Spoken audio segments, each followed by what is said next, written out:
Recording in progress.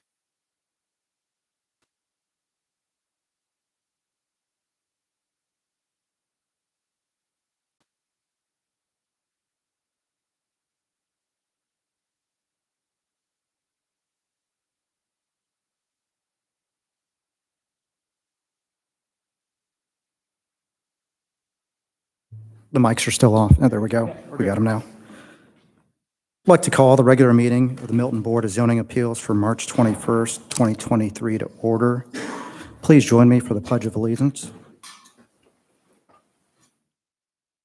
Pledge of allegiance to the flag of the United States of America and to the republic for which it stands, one nation, under God, indivisible, with liberty and justice for all.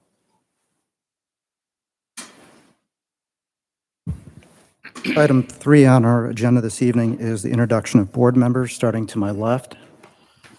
Billy Carmen, Laura Bentley, Adam Danella, Hodge Patel, Don Kurtz, David Jackson. and Zach Stafford is absent this evening. Item 4 on our agenda this evening is approval or amendment of the agenda. I'll seek a motion and a second to approve or amend the meeting agenda as published by the City of Milton. Make a motion to approve. second.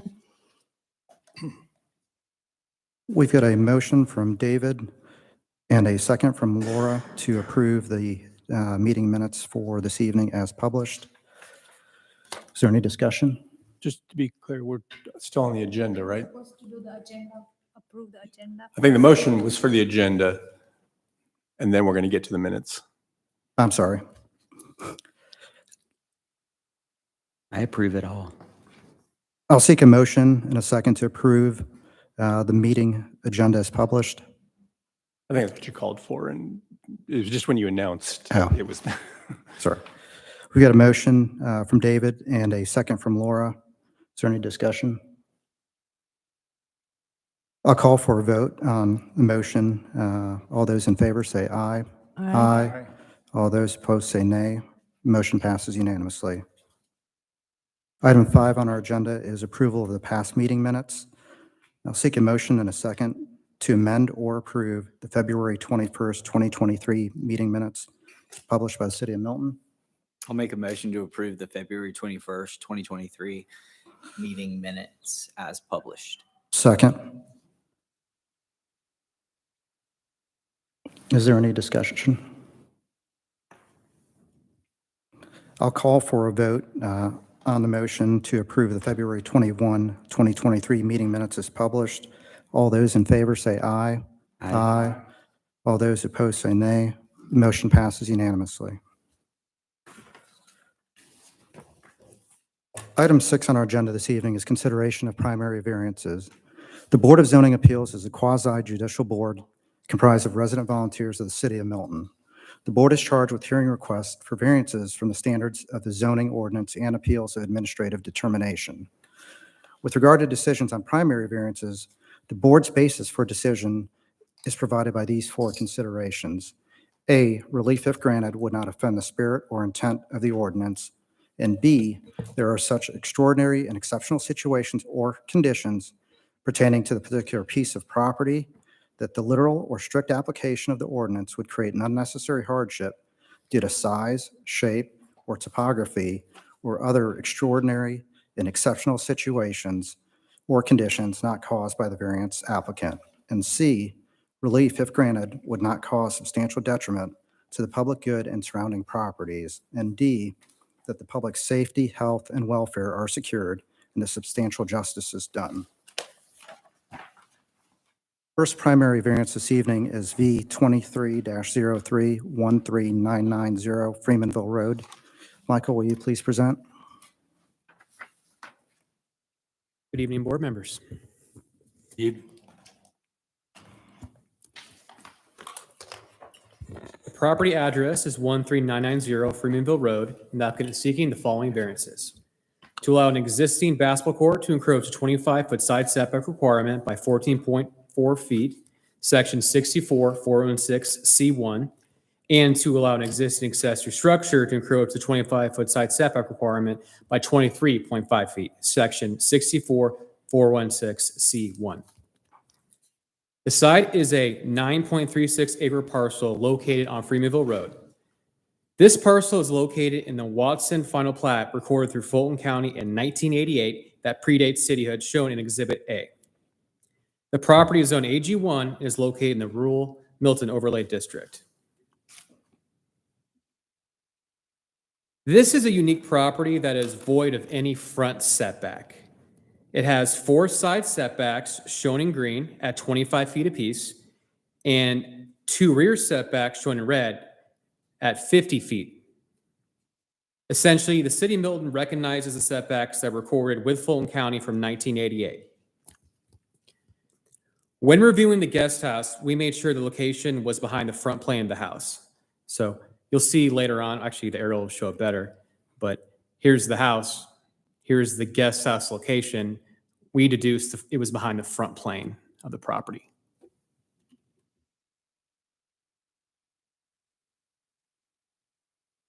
Here's a site plan shown in Exhibit B. The applicant is seeking to allow the basketball court to encroach the side setback by 14.4 feet and to allow existing accessory structure to encroach 25-foot side setback by 23.5 feet. Here are the structures highlighted in yellow. And here is a super zoomed in version detailing the basketball court and then the shed. And you can see the encroachment right here. I actually have the calculation for you. Is the court itself is 1,530 square feet, and the encroachment is 207 square feet into the setback. And the shed, the full shed is in the 25-foot setback, and the shed is 487 square feet.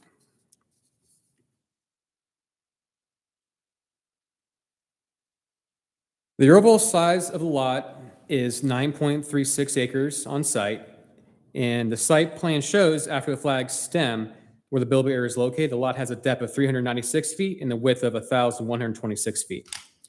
The topography map submitted by the applicant, as shown in Exhibit C, details the lot has an overall drop in grade of 94 feet on site, sloping in an upward direction from the stem. Here's the flag stem right here. So it slopes upward, and then it slopes downward in a northern direction and downward in an eastern direction.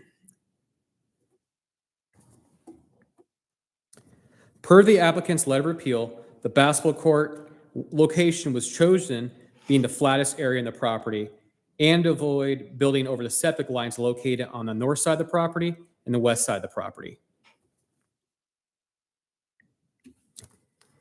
In October 2022, the applicant received design review board approval to demo an existing accessory structure in the northwestern corner of the property. This is the same northwestern corner of the property where proposed guest house is to be constructed. The site plan of the proposed guest house is shown in Exhibit D. The structure has a total of 1,905 square feet. However, the heated floor area is 1,450 square feet and meets the maximum 1,500 square feet requirement. Building plans and elevations are shown in Exhibit E.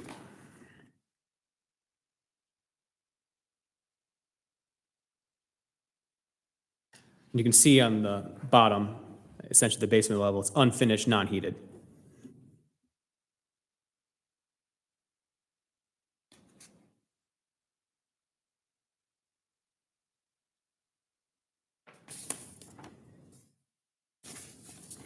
During the permitting process through community development, it came to staff's attention after looking at an area of the property that a basketball court and accessory structure did not meet setback requirements. Per the applicant's letter of appeal, the shed was constructed in 2010, while the basketball court was constructed in 2019. Both the basketball court and accessory structure were first built without receiving community development approval, and the applicant has since submitted retroactive permits for both structures. The adjacent neighbor map, shown in Exhibit F, shows support from 14125, 14230 Phillips Circle, and 14020 and 14080 Freemanville Road.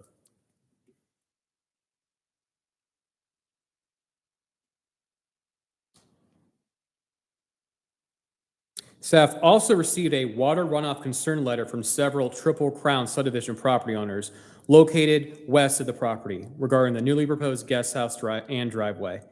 And that letter is in your packet. I also wanted to note that Development Engineer Jerry Oberholzer is here for any water quality questions that may come up during the Q&A session. And here are the letters from the, well, here's the letter and all the signatures regarding the Triple Crown subdivision. And here are the 4 letters of support, supporting the variance request. Exhibit H, site photos. Here's the view to the west towards the Triple Crown subdivision in the background. View to the east. View to the north.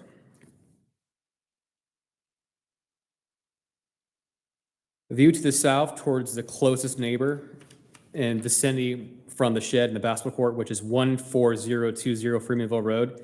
The shed is actually located out of frame right here. So I'm literally to the right of the shed looking outward.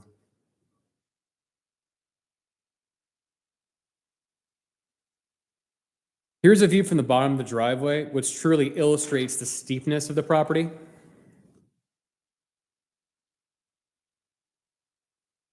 Here's a view of the accessory structure to be demolished, which received Design Review Board approval in October 2022. And this is the same location. I believe it's 10 feet north is where they're putting the guest house. View of the basketball court. View of the basketball court and shed.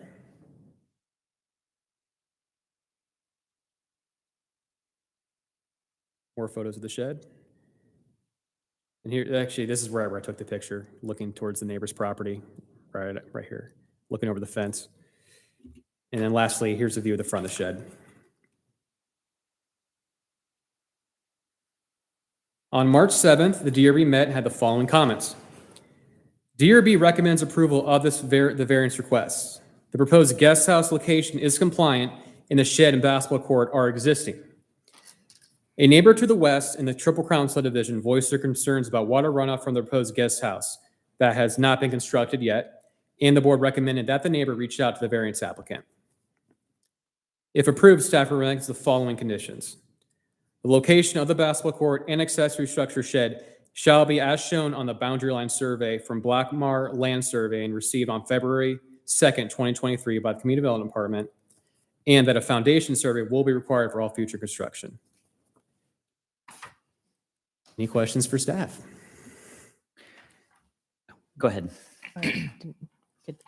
Could you go back to the check marks for the existing non-compliant structures? Yeah. Can you show me with your hand where the basketball court is?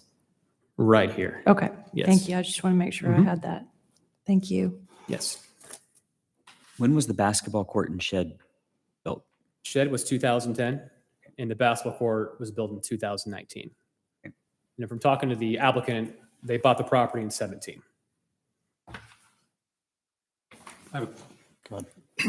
Just to be clear, the 2 parts of the variance have, losing my voice from the pollen, it has nothing to do with the construction of the new guest house, this variance. Correct. Right, so the runoff concern has to do with the new construction of the new guest house. So Correct. from our standpoint here, we don't have to consider the new guest house or consider the runoff because this variance is only relating to the basketball court and the shed. Correct. It have to meet code for all water quality requirements, and Jerry's here if you guys have So- more detailed questions. So like even talking about the new guest house is like moot as far as this variance is concerned. Am I wrong? Well, I just, no, you're not wrong, but I mean, that was the point, I guess. They have to get these 2 items in compliance in order to move forward with permitting for the guest house, correct? Correct. It's community development's policy not to Okay. issue permits with properties with non-compliant And issues. then along those same lines, in regard to the water, that would be taken care of during the permitting process, correct? Correct. Okay, so, yeah, Yeah, it seems we're muddying, well, okay. right. I said these. So is the existing barn structure or accessory structure, is that in the setback It currently? meets setback requirements. It meets the current setback requirements? Correct, Okay. yes. And that structure is still intact today? From It's not- walking the site 3 weeks ago, it was intact, Okay. but I can let the applicant expand on that if they've done something in the last 3 weeks. But that's the structure that got approved for it to be taken down, right? Correct. Okay. Yes. Yeah, maybe they can expand why they haven't demolished it yet, but So just to make sure I'm reading this right. The shed was constructed in 2010 and the basketball court in 2019. And neither received permits. that is correct.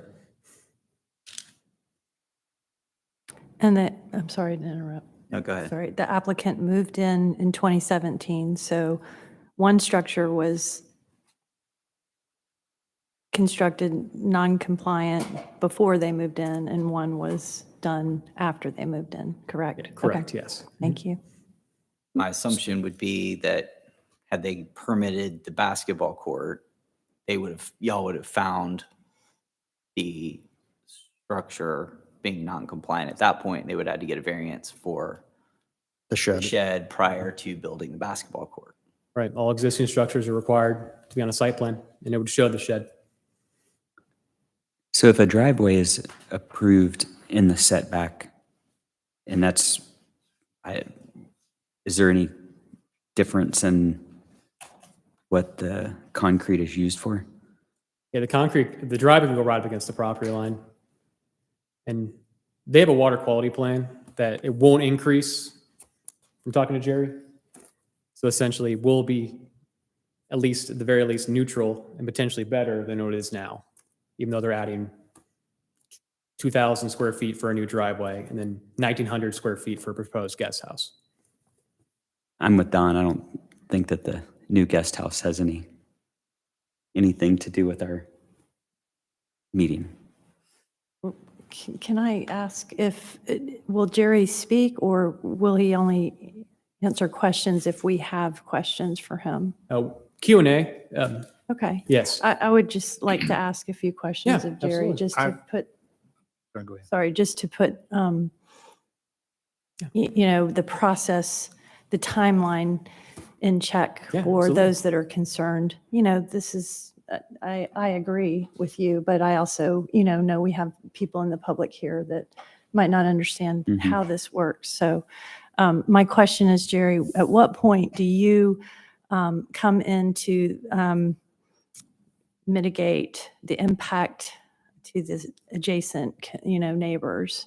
When the plans are submitted to me, I do the initial review, compare it to the checklist requirements, see what they've submitted.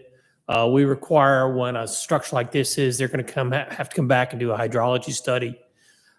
This won't really affect the tension, but we do now have runoff reduction, which means you actually reduce the amount of runoff from the impervious surface. They have to do some spreadsheets, some calculations. It all has to be stamped and submitted to us, and then we approve it. But nothing's done until, that's part of the process. They can't do any kind of construction until we've reviewed it. We do, as a policy, require all roof drains to be tied into this, to whatever kind of runoff reduction they want, whether it's chambers, whether it's a bioretention area, whether it's ever in the state blue book that's allowable, we allow that. So basically, and one thing we do require is all the runoff from the driveways have to be treated. So at one time, it was just fine. So every square foot of impervious, that has to be accounted for, and has to be a runoff reduction for that amount. So, and that's the ordinance that was revised back in 2022. So Jerry, to clarify, that's not just a new structure, that's everything on the property? No, would that have would to just be the affected? new. Just a new structure? Actually, it's new or replaced impervious.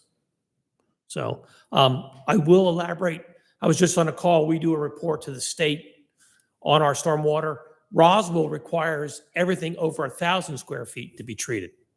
We don't. We require net of about a 5,000 of new or replacement. Or we also seen it where you've added it's been added as a condition if there's a variance granted for that structure, or if you add a swimming pool and we get into buffers, we actually have requirements that are coded now for water quality. I was Sir. looking at the plans here. I noticed there's a treatment area. Is that like a retention pond? That would be some kind of best management. That's going to catch all the water before. Yeah, they're going to have to channel that water there and treat it. Okay. And I should say, it's not water quality anymore. It's actually a runoff reduction where we actually reduce the amount of runoff from that impervious surface. So your part of the process hasn't really even started yet. We're here, they have to make this application compliant. If the permit for the basketball court would have been sent to your office, would you have had them do some kind of water runoff for the basketball court? It would depend on the size of it, where it was located. We would have had erosion control on it, and we probably would have had some comments on it. Could you look at the plan and tell us if your office would have required it? I could ask Michael, what was the square footage I on don't that? think it was more than 5,000. Okay. Oh, okay. 1,500 square feet. Wouldn't have been, we would not have required some water quality on that. Good We to will know. still would have done erosion control, done comments and stuff. And I have looked at, just recently, I did look at the plan for the shed to see if I would require, if the shed was allowed, the variance was granted, whether we'd have any kind of requirements for that. We normally do not go back into an existing structure because we don't want to disturb what's already been put out there. From our recommendations for other things like in stream buffers and stuff, we don't, going in there and taking it down could do more damage to the buffer than we really want to. So we try to minimize any kind of disruption when it comes to erosion or stormwater. Thank you. Thank you. Jerry, another question for you. You were suggesting that the impact of, for example, flow wells, let's say it's approved with 4 flow wells, and then after 6 months or so, we figure out, well, it probably needs a little bit more flow wells. How does that work out? Well, it's a calculation. We take the impervious surface and we determine how much, there's actually a formula on how much you have to maintain that. And that's what goes into the calculations, whether it's 4 or 3, it's a calculation. And we also have a development spreadsheet, what we call the TSS spreadsheet, totals. It's a standard statewide. We use it on every project, whether it's large subdivisions, whether it's a small house or something like that. They have to fill it, and it's required. It's a state form, and they have to fill everything in there, and there are boxes that tell us, yes, they've met the runoff reduction. If they can't make that box work, they've got to go back and figure it out. So we try to be consistent from every project we do when it comes to stormwater. So it's I don't mean that it's basically, I know you'd like to have input, but it's a calculation. Unless you were to add as a condition that you wanted additional reduction, which you're entitled to and we would follow, but we do have an ordinance that states it, and if anyone wants to come to my office and sit with me when we look at those calculations, I'll give you plenty of Cokes. Appreciate it. Any other questions for Jerry? Thank you. Thank you, I'll be Jerry. here all night. Thank you very much. Are there any additional questions for staff at all?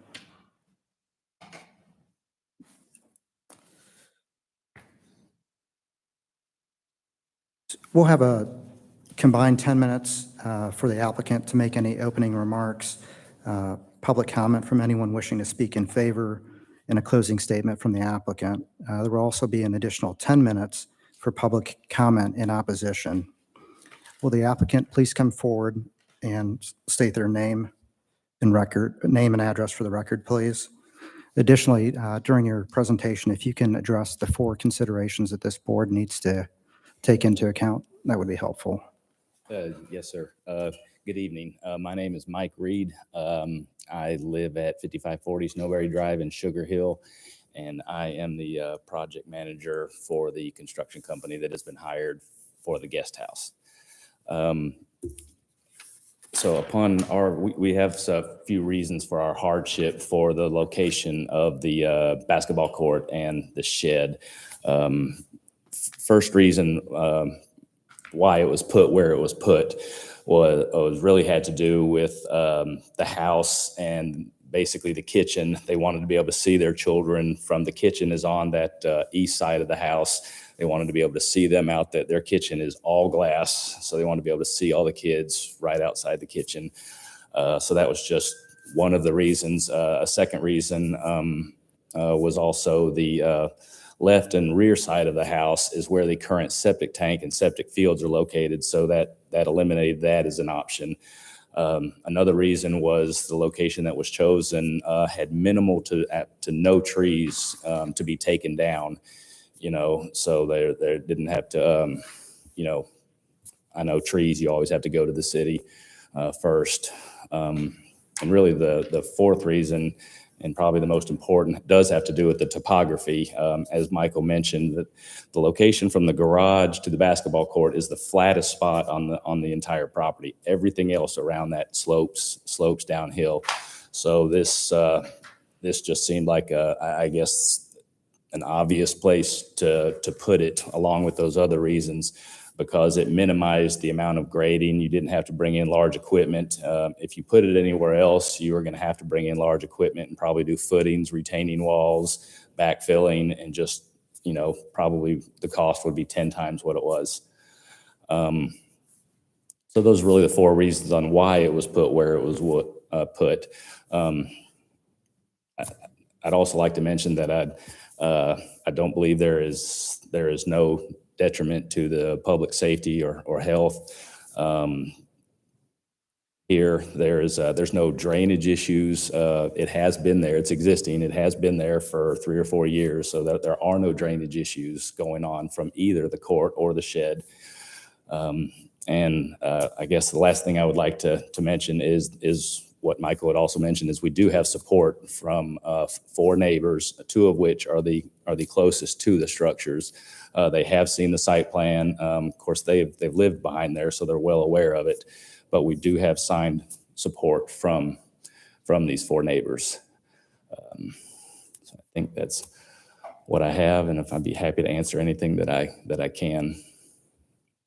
Can you elaborate a little bit on how the decision was made to build the basketball court without contacting the city I for permitting? believe I wasn't part of it, but it was another project manager under our same company, because we do have a good standing relationship with this client.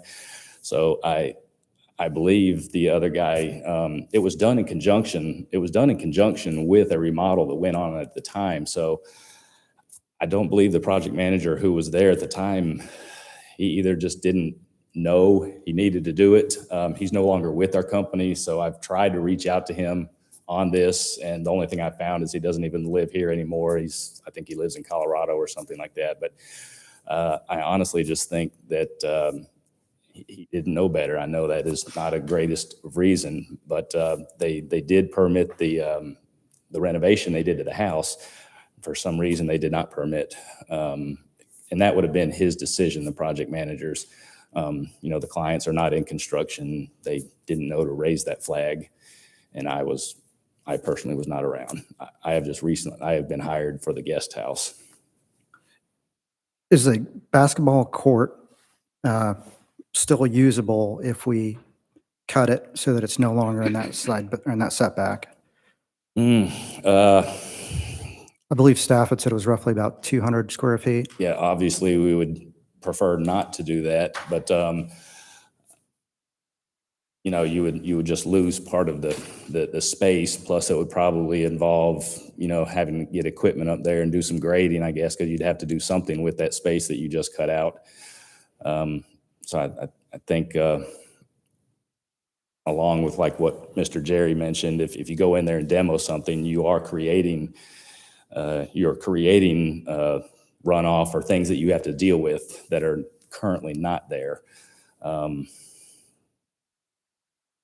And the shed structure, what is that currently is it actively being used, or? It is for like, I think they have a lot of off-season Christmas and Halloween and such decorations. It's also used for yard and lawn equipment. I've seen lots and lots of rakes, shovels, blowers. It's like a storage facility for outside items. And one last question for you. The barn structure that the demo permit was issued for, that is still in place? I know Michael said it was there as of a couple weeks ago. Oh, yes, yes, sir. sir. Everything is in Okay. place. Nothing has been touched. Any additional questions for the applicant? Yeah, were you involved in the creation of the retroactive building permit requests? Or it says Retroactive. here that Oh, there was, for the shed? Yes. Yes, that was me. okay, the Yes, sir. status of that, is that being held up because of this variance? Is that where we're at? Or is, you know, the I'm status? just in the I should have process. asked staff that, but Yeah, we made him submit retroactive permits. I'm sorry? Yes, staff requested they submit retroactive permits for the shed and the basketball court. Right. Those are currently under review. So they can't go forward until this variance or, okay, Correct. okay. You know, I guess my question is, you know, you said the guy that was previously working on the project manager was with your company, and he's no longer with the company, so you couldn't get the details. But I mean, is it possible that based on where the homeowners wanted, and he submitted permitting for the renovation, that based on where the potential basketball court would have been located, it just made more sense that it probably would not have been approved had it been issued a permit, or would have had to get a variance, and that he would not have done that? I mean, knowing that there are setback requirements, I mean, I would expect your company and the people that project manage know their setbacks on Yes. every piece of property out there. I would think so as well, and I can only speak for myself. That's the reason I tried to, reach out to him, get in touch with him, try to find out more. I honestly, I have to assume he knew about him, but maybe he was just, strictly focused on the renovations to the house. And, when the topic of a basketball court came up, I just have to assume that they just went outside and, well, listen, this is, because of these reasons that I mentioned earlier, this would be the most economical place to put it. And I just don't know without being able to speak for him. And I was looking at the topography. I mean, it looks like, based on the topography, I understand, what it's showing. But, I mean, it does look like if you moved it closer to the house, it would still be flat surface, therefore keeping it out of the setback. Would you agree with that? Yes, sir. If there were nothing, there's something else right next to the basketball court. So I think there's I may be wrong, so correct me. I think there's a putting green right between the basketball court and the back of the garage. So it's not like there's flat land right there. There's something in between the two that was probably part of the decision making, because there is the back of the garage, and I'm pretty sure it's a putting green, and then the court. There's no like open real estate in that area.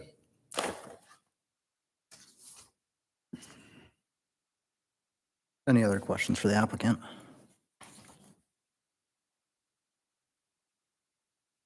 Thank you. If you'd like to have a seat, if you had a couple minutes left, we'll call you back for some closing remarks.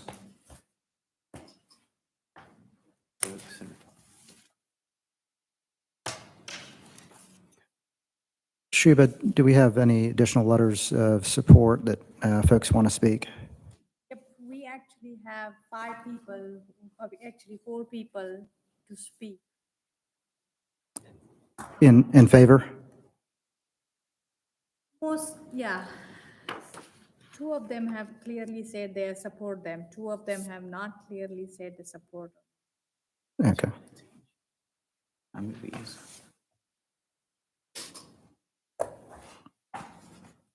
3 minutes. We should have enough time. Yeah. Yeah, that's the applicant first. Yeah. Yeah. So they're not speaking.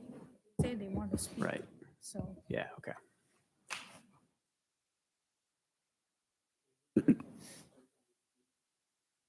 Okay, so remove it. Oh, what? Okay, then we only have two. Okay. We've got 7 minutes left in total for those wishing to speak in support, as well as closing remarks.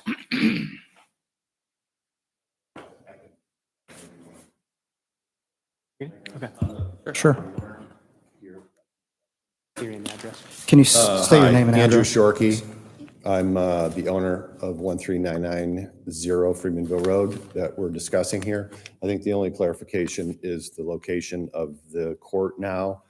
There is an existing garden bed that is in between the house and the basketball court that's raised. So again, it was the topography of the yard. I understand that in general, the property is one of the largest points in Fulton County, so it's fairly rugged and hilly. There's good about that, but there's also some things are a challenge as well. So I think we've done the best we could. Obviously, we weren't aware and as privy to the variance required when we put it in, but ultimately, hopefully the support from the neighbors and the topography of that backyard and location made it where that's where it landed. Any alternatives to the existing structure would be terribly expensive and intrusive to the property.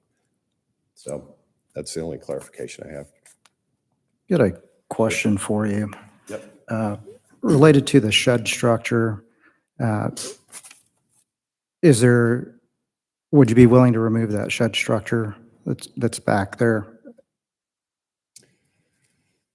We would prefer to probably bring it to code. It's like a Lowe's special from 15 plus years ago. It's not an expensive structure, but it's been there since we got there. We're making the best use out of it. Probably costs more to remove it than the use we're getting out of it.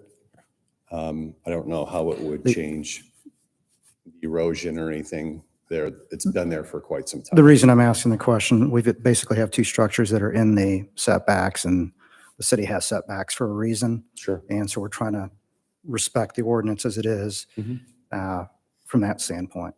Yeah. So that's why I was just asking the question. We certainly could. Again, it would be very close. I don't know what the risk would be to bring it up to code and have the variance, but we'll let you fine folks determine that. Thank you. Yep. Is there anyone else wishing to speak in support? No.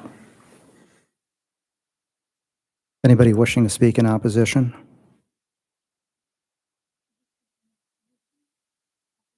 It's more like comment. I would rather have the time be put on. Yes. Yeah. Hi, everyone. My name is Catherine Smith. I live at 608 Easy Go Lane in the Triple Crown subdivision. I do have, as I mentioned to Michael, additional residents of Triple Crown that signed that letter on that you have in your packet, and I have all the signatures that I can leave with Michael here. So last Thursday, I delivered the runoff letter that is in your packet because honestly, the residents of Triple Crown didn't know about the demolition of what we call the red barn on the property. We weren't notified that they went to the planning board to do that. And the only time we found out about the situation was when we all got letters in Easy Goer cul-de-sac regarding the zoning variance. So I came on March 7th to the meeting. I'm novice. I didn't know what it was all about. And At the recommendation of the planning board, I met with the builder that night. He came last Tuesday to my residence to meet with myself and some other residents of Easy Goer. At his suggestion, I met with Mike and Jerry, and at their last Wednesday? Yeah, Wednesday. And at their suggestion, we pulled together within 24 hours the list of the 14 that you have in your packet, as well as the additional residents that have concerns. And to Mr. Kurt's point, we do have more concerns about the construction of the new property that will be approved if the variance goes in. And I even spoke at length with the homeowner last Thursday, and I assured her that, in my opinion, I think that you all are going to grant the variances for the two properties tonight. But we still had concerns that this is the only forum we have to make our concerns known to both the property owner and the city regarding the runoff of the property existing. Because when I took video on Sunday at the moderate rainfall and showed it to both the builder and the city last week, there's this considerable amount of water that currently comes off from the property that, in our opinion, when we look at the plans, isn't addressed at all by the new containers that are going to funnel off the downspouts from the new 1,900 square foot guest house. There's the 700 foot drop-off area and the new 2,700 square foot driveway that's going in its place. And where I showed them the runoff comes off currently onto the access road and then honestly onto my property. It is a considerable amount of water. And what I did learn in going to the last planning meeting when the Wood Road variance came up, both the builder and the planning board had discussions about water mitigation that might have to happen because of the variance to construct the new overshed of that, like some type of structure for barn horse riding. And then also landscaping that might have to go into place. And they said, have it go to you all and then send it back. So honestly, I'm just looking to make sure that everyone in the city is aware that there's existing runoff from the property. And while I understand, luckily, the new 5,000 square foot mitigation would include the reducing the water from it. The way we see the plans now, we don't see that necessarily included in the current construction plans. And as I said, the only reason why we're here is to make sure it's our only opportunity because we weren't told about the demo board planning meeting. Honestly, we would have gone there. So we just respectfully have you guys consider, the fact that there's 24 of us in the neighborhood, every one of Easy Goer cul-de-sac that is very concerned about water runoff during construction, dirty water. The homeowner represented that, they try to do clean water because they put in a dry creek bed that has the water currently going off the driveway onto the access road, and then it flows into my property. But our issue is that is not going to be cleaned during the construction period. And also, we can't imagine how putting a new driveway in and 700 square foot drop off is not going to cause more water to go where it already is. But that's our concerns. So if you have any questions. I appreciate you taking the time to come in and speak with us this evening and share your viewpoint. Okay, thanks. Michael, is there any way that you could put a picture of the topography in that access road that she mentioned? Or just tell me where it is in the packet and I can. Yeah, no.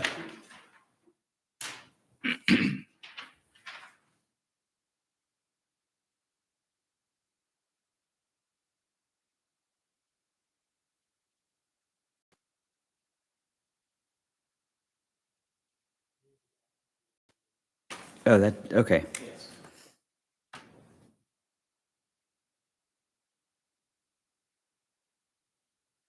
So their property literally backs up to that access road, correct? Correct. Okay. Is it an actual road or is it like a dirt road? It's a emergency fire exit. Oh. If you're looking at the plat. Do you have any questions for staff? Or Is there anyone else wishing to speak in opposition? Yes, there is, and I have paused the timer, so. Catherine Smith? Oh, sorry. Marie York?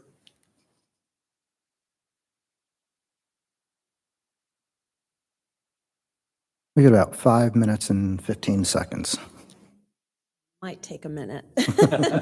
My name is Marie York, and I live at 619 Easy Goer Lane, which is across the street from Catherine Smith at 608. This emergency access road runs directly between their two properties.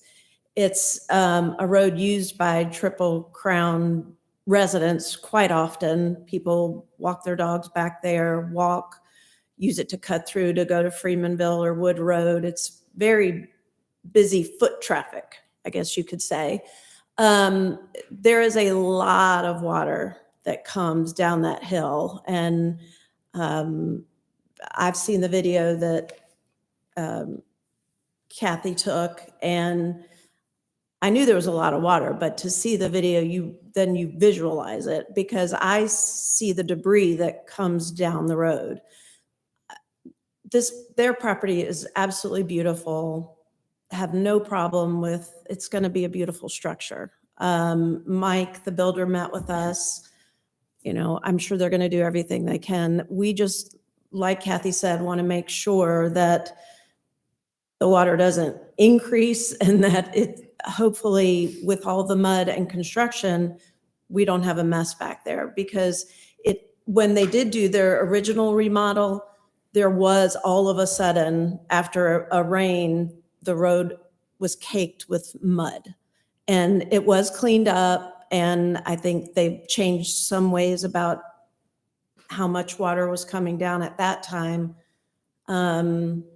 So it's just a concern. We just want to, make sure we don't have a problem with the guest house. We're just concerned about what's coming. The topography is such that there is a lot of water coming down there. And that's really it. So to summarize, you have concerns both during construction and post-construction in terms of any additional water flow that's coming down the slopes? Yes. Okay. Thank you, I appreciate it. Sure. Michael, do we have anybody else wishing to speak in opposition? No. Okay. What are your thoughts, Hodge? He wants to clarify a comment? Yep.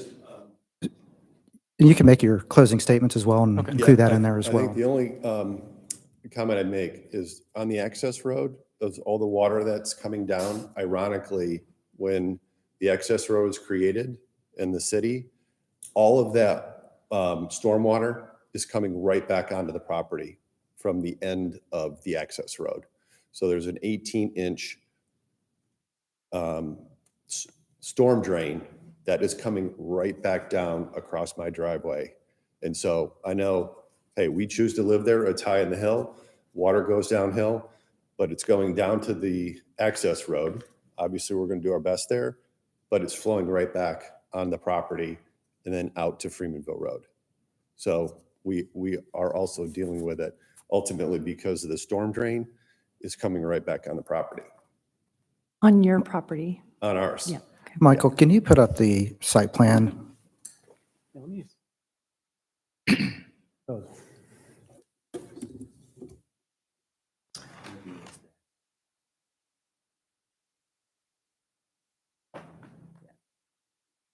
And can you point out the location of where that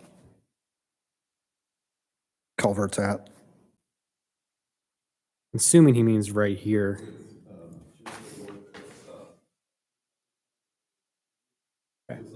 Go ahead and come on up.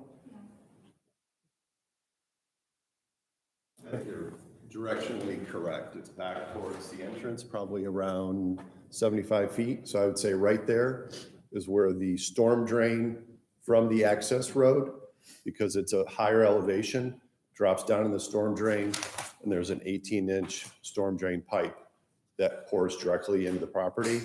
And during big storms, it is literally a river across our driveway that we have to continue to deal with. So there was some erosion there. Again, we weren't there when it was installed, or if it should have gone deeper, or it should have hooked into who knows where. But ultimately, that storm drain is pouring directly back into the property. Makes sense. And I mean, I'm sure your project manager knows that, you know, you cannot divert water onto other people's property, and that all the water is supposed to go down your property and flow to probably that point as well. Thank you, I appreciate it. I have a question, Michael. It's probably for you. Is that Um, road they're talking about, is that a private maintained road or a county maintained road? It's talking with the fire. The road they're talking about? Road on their property? 'Cause- Or road Yeah. on the? It's inside a subdivision, essentially. subdivision? So it's, Yeah. so it's a Triple Crown road? Good question. I mean, Because I know different people are responsible for maintaining People it. are walking on it. Private. It's their road. It is a private it's road. it's a private So- access road. So Triple Crown is responsible for maintaining it. Correct.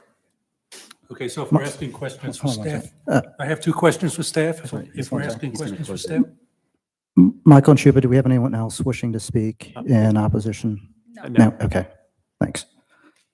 Oh, if you I got, just had a que- question for staff. I thought you opened questions for staff. You want to close the Sorry. public comment? well, we're going to ask staff questions now. Okay. Oh, okay. Okay, so these people have legitimate concerns. I don't understand, what is the process that they can ask their questions during this permitting process? It's not us. So, I mean, maybe Jerry can explain, somebody can explain. This has come up in the past, like, once someone has applied for a building permit and people in the community have objections to what's happening, it's not us, but who do they go? They need to know they can go to and who they can talk to. Jerry, can you, We deal with this daily. Okay. We have a lot of people who are concerned, water runs downhill, and that's the natural flow. So we try to mitigate sometimes and do that. We do our best. That's why we ask for hydrology reports. I looked at this stuff, and there is a well-defined channel that comes down there from the hill, so there is water coming down in there. I mean, we get involved in it. We try to solve issues, but there's just some things that we can't do. I mean, I'm more interested in the process. For instance, the woman that spoke, I don't forget your name, I'm sorry. She kind of said she wasn't alerted of this until this variance came up. So she's acting on, sort of using this variance as leverage. But how would they normally know, number one, that there's a building permit been submitted? And number two, how do they know who they can talk to raise their concerns, which is not to us, but where can they go? Who can they talk to? And the process is what I'm interested in. You'd have to ask somebody, because the way it says you submit your plans in the portal, we have the City View portal, and it comes in, it's accepted, and it goes to us reviewers to review it for each of our expertise. And then comments go back. And we do get neighbors do come in all the time and talk to us. But the actual notification of a permit, I'm not aware of any process we have when a permit goes out, because it's, I think that that's beyond my expertise. I think that so it went back to the demo permit. Is public notification put out for demo permits? No, we. Okay, so that's the first thing.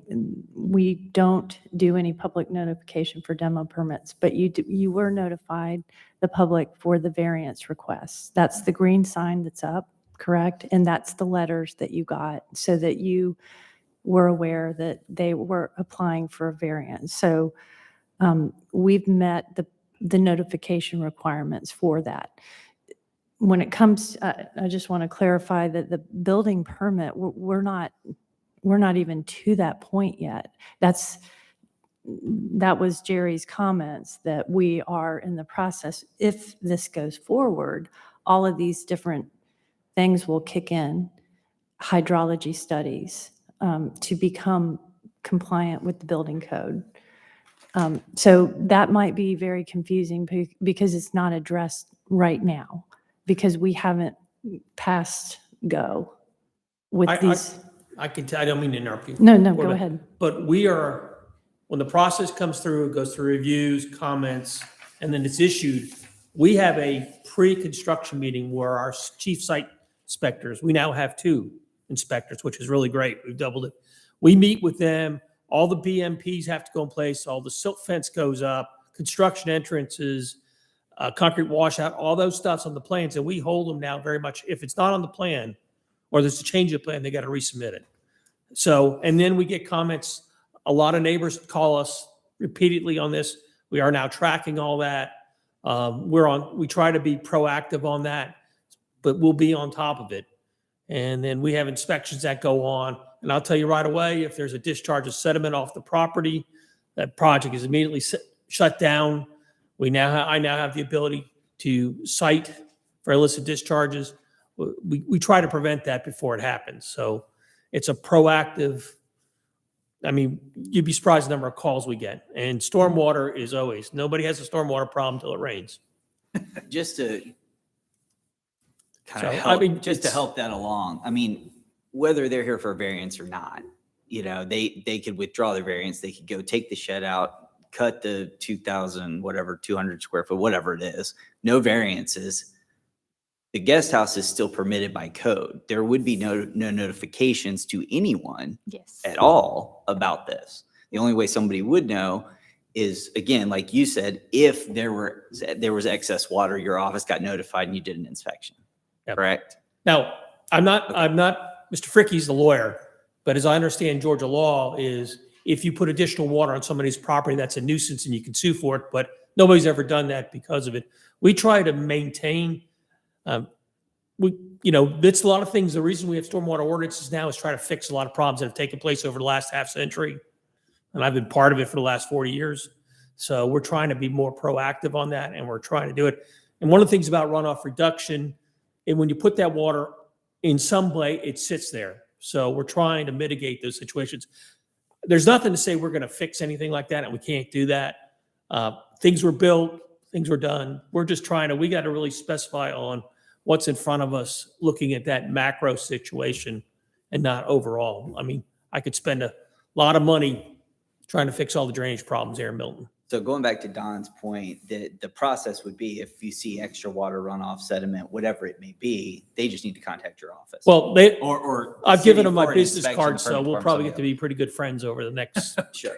But I mean, that would be the process, would be to contact y'all so they could get an inspection out there quickly. Yes. And like I said before, we try to have inspections out there all the time. And like I said, again, we've been lucky to be able to add staff this year. So we've been more proactive. Jerry, can you clarify after a rain event, how soon before someone from the city comes out to inspect a site? As soon as you get a hold of us. Okay. I mean, I will grant it. I have my cell phone here at the city. I turn it off about 7:00 at night when I get home. And I turn it on about 6:30 in the morning, but I don't turn it on the weekends. But seriously, if it was an emergency, they could get a hold of us. Usually we don't see it. Hopefully we're getting into the more drier time of the year. I mean, but we get into the big storms. What we find out, what we preach to everybody is to get grass as quickly as possible on a site. Because once you get that, you're gonna slow down everything. So I didn't mean to take your time. I know this is zoning board of No, appeals. it's helpful. I just Appreciate wanted to explain the process to you. And like I said, you're always welcome to come in. Okay, I have a second question for staff. You mentioned that we're living with the Fulton County setbacks in this case. We don't have a crystal ball here or whatever. We can't change this, but if you look at this diagram, doesn't seem to be any reason why that should be called a side setback. I mean, it's kind of strange because of the property, right? But if that was a front setback, which is more what it looks like, what would a front setback be, 50, 60 feet? It would have been 60. It would be 60 feet. Yep. So we're dealing with what looks to be a misassigned side setback here. which is causing them to have to go for a variance.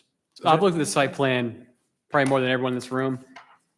And I think it's kind of unique too, in a way that, yes, it's very unique setbacks from 1988. But I think you can take into account that they have 100 feet of lot width at the street. So while it is a flag, maybe the surveyor in 1988 deduced that there was enough distance from the edge of the street all the way up to where the flag stem is that essentially was the front setback. Because most flags don't have 100 feet of lot width at the street. Okay, so I guess I'm not looking for an answer, but more to bring up that this is a question. This is a question, right? Because the 25 setback is usually a side setback. It's not the side of the house. It's more towards the front of the house. I guess I just wanted to bring that up. I question the setback, but you can't do anything right now. Okay. Correct, yeah. Any additional questions for staff? I'm going to close the public portion of V23-03 and open the floor for a motion. I'll make a motion. Let me just get my papers in order here. Okay, so I'll make a motion to approve V23-03 to allow the existing basketball court to remain with the 25-foot encroachment, in quotes, and to allow for the structure the other structure to encroach into this 25-foot, in quotes, setback, side setback. This would be in accordance with the site plan that is, well, we have a site plan here for the new construction. The site plan for the, They just look at the conditions in the conditions. staff Okay, report so- that, you yeah, I don't have it right now, I'm sorry. Okay, all right, okay, so the condition would be that this would be in accordance with in accordance with the boundary survey from Blackmar Land Surveying. It's not really a site plan, but the boundary line survey from Blackmar Land Surveying received February 2nd, 2023, and that a foundation survey will be required on all the future construction. Does that make sense? It was Can I- roundabout, Second. but, sorry. I wanted to be clear. Are you intending the survey to be applicable to all buildings or just the basketball court and the shed? Well, I don't know how to describe that. The variance has to do with the basketball court and the shed. So So the basketball court and the shed would be in, have to meet this boundary survey, as shown on the boundary on the survey. boundary survey.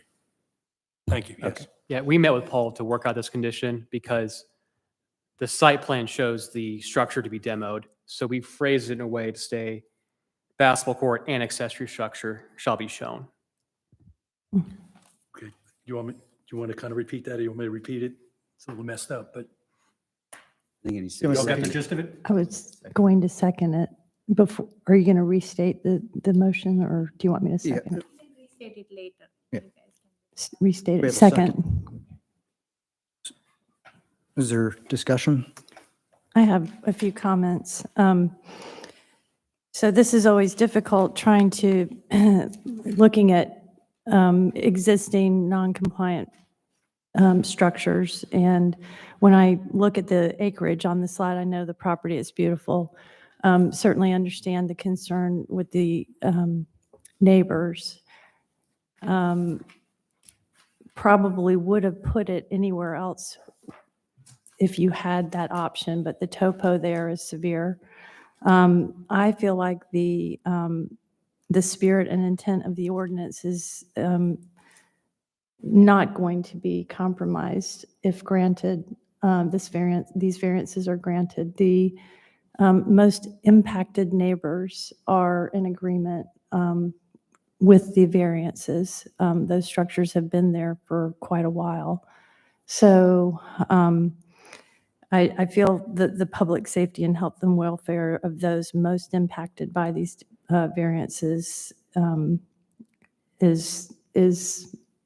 okay. I do have a, understanding of this process for the neighbors, and I'm very confident in the oversight and management of the water as going forward. If this process, if this is approved and we hit the next gate, which is when the city begins to look at the actual site building, and Jerry is involved in his group. I've found them to be very responsive. We got calls all the time on the weekend once we had major storms. And we are doing a much better job these days. So those are my comments. I would just add, you did a good job of covering the requirements. I'd like to additionally address the hardship part of it.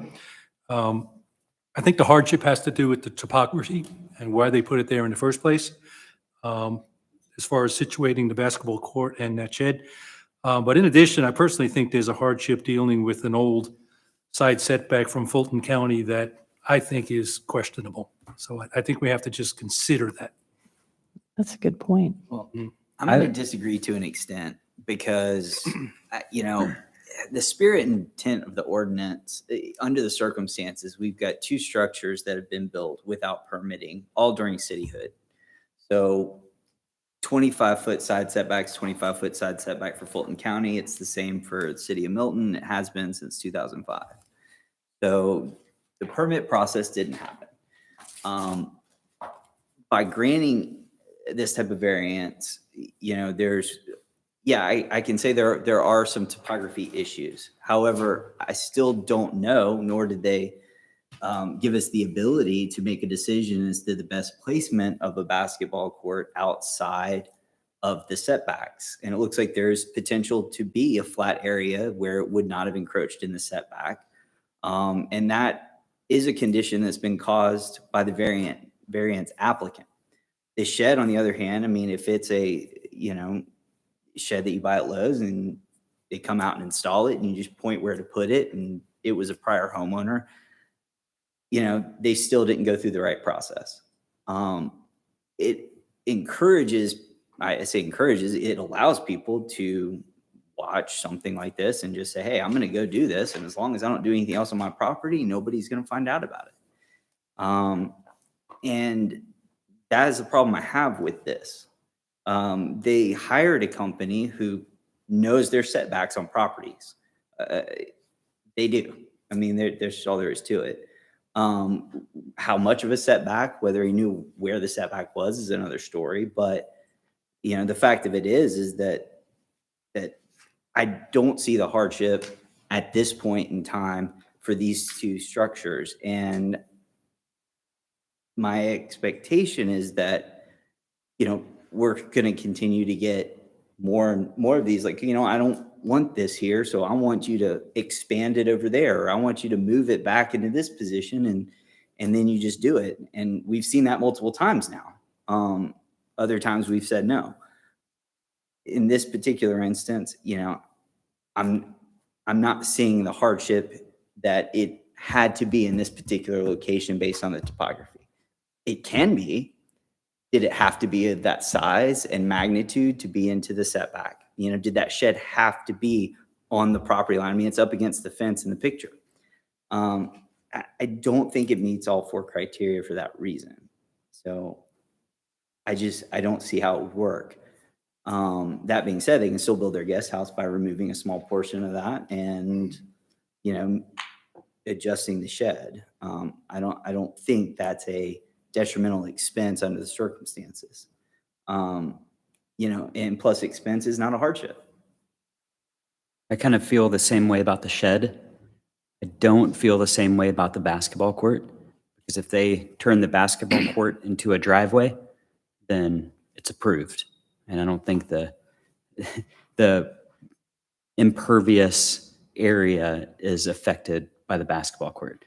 The shed not being permitted and being right against the fence, I think that's a But bigger they're using deal. it as a basketball court. Right. I mean, No, it's I not, agree. it's not a driveway. I agree. It's not Yep. intended to be. My additional comment then would be, each case stands on its own, right? We can't have each one on. Each one stands on its own. Absolutely. So Or, given, yeah. if we were to approve this because of this hardship, it really doesn't have a bearing on other cases. We need to look at each case on its own merits. It does, but it also presents the ability for people to just say, you know what, I'll just go ask for forgiveness. Yeah, would the shed have been permitted in that location? Yeah, if they had asked us to do this in advance with, and permitting and asked to put in that location, would we have said yes? Yeah. I really don't think we would. That's one of the On things either that I side. looked at. I'm like, if this came to us before it was even constructed, what would my thought be? What would everyone's thought be in terms of approving it? Because we've seen situations where we've made slight adjustments to move it out of the buffer, minimize the impact within the, not the buffer, sorry, the setbacks. And so that's one of the things I'm struggling with in terms of being able to provide support to the motion that's out there. Well, I mean, if we deny it, the solution would have to be you can't have a basketball court, right?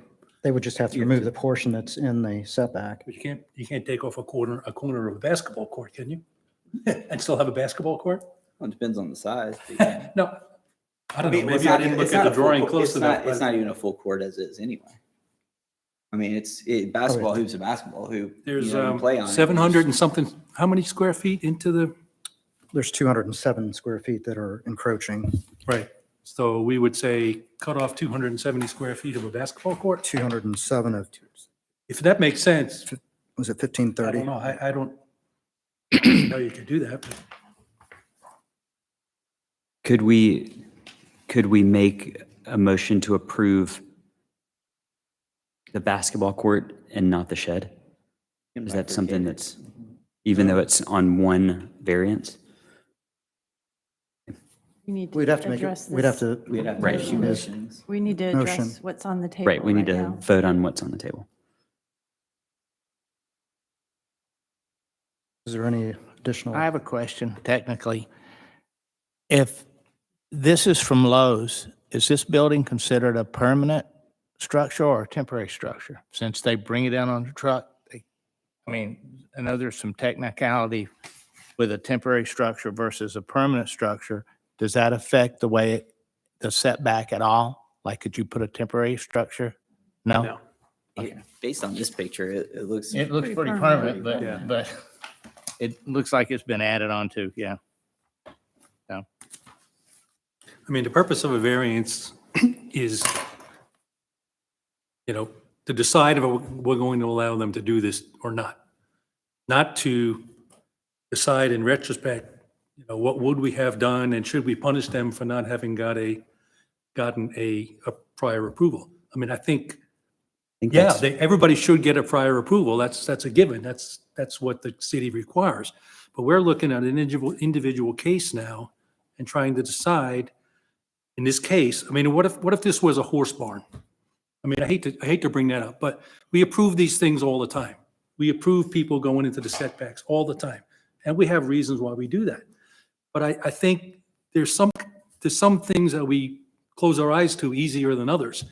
And this one, it's been there. We have no objection from any of the neighbors. Why do we want to deny this when nobody's objecting? I mean, other than we're saying, well, we don't like the fact that they didn't ask us before they did anything. I mean, I don't know that that's a reason to deny a. That's only on one of the One's a- the shed was built prior to their ownership. So, I mean, I know that, existing non-compliant structures have been approved on, because they had no impact on that when they purchased the property. Don, I have a tendency to agree with you as far as the adjacent property owners I wish they were here because I would be interested to know if they would like to hear the bulldozers, pulling up the basketball court so that to become compliant with something that they aren't opposed to. I also just have to say that, this is a 9-acre parcel. And you know, in the city, we are really, really trying, and I understand the hardship criteria, I could probably argue those points, but, you know, not that one has priority over the others, but, you know, 9 acres and neighbors that are not opposing this, and the impact of tearing down structures, as Jerry pointed out, can often be more disruptive than letting it be. So those are, you know, it's a great discussion that we're having about the really tough job that we have up here. My concern with being in the setbacks is that, let's say down the road, not necessarily in this situation, but an adjacent property owner decides they're going to put a shed right up to the property line. We run into that same situation when they come to request a variance down the road where the adjacent neighbor is not happy with it. We don't want to encourage people to build in the setbacks, one, without getting approval ahead of time, but minimize the impact to the adjacent property I couldn't owners. agree more. So on new structures, this shed was built in 2010, right? But it By still the should, by the prior owners. right, but it still should have been permitted through the I city. know, but I mean, when they bought the house, But this applicant's fortunate that they have approval from the adjacent property owners. right. They had previous homeowner had built it and they weren't happy with it. It'd be a different situation too. No, I agree. And then that's why, I mean, I think that they would be here if they were unhappy. And during 2010, when it was going up, the city would have heard from them about the compliance, just like we did over in the manor.